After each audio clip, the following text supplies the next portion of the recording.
નગર પ્રાથમિક શિક્ષણ સમિતિની જે રીતે અમે ડિઝાઇન કરવાના છે એના મોડેલ સ્વરૂપમાં અમે કન્સેપ્ટ સ્કૂલ્સ 3 મૂકી છે.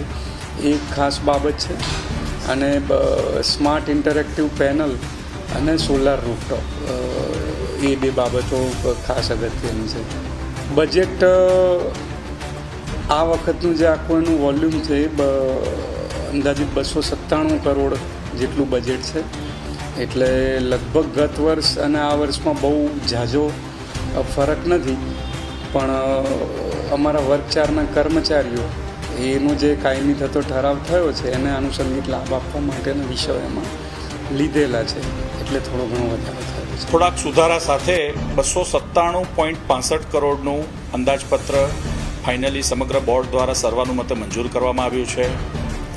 સામાન્ય રીતે આ બજેટમાં શિક્ષકોના 4200ના ગ્રેડ પે પ્રમાણે ઉચ્ચતર પગાર ધોરણનો લાભ આપવા માટે થઈને તેની વ્યવસ્થા અને જોગવાઈ કરવામાં આવી છે. સાથે સાથે ચોથા વર્ગના કર્મચારીનો કાયમી કરવા માટેનો જે પ્રશ્ન હતો તેના નિરાકરણની દિશામાં અમે વધુ આગળ વધ્યા છે.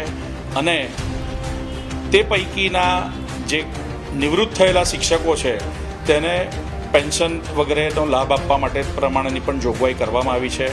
સાથે સાથે ચોથા વર્ગના જે કર્મચારીઓ કાયમી કર્મચારીઓ છે તેને અલગ અલગ પ્રકારના પગાર સાથેના લાભ ભથ્થા આપવા માટેની પણ જોગવાઈ આ બજેટમાં કરવામાં આવી છે. અમારી તમામ માહિતીથી અપડેટ રહેવા માટે જોડાયેલા રહો S9 ન્યૂઝ સાથે.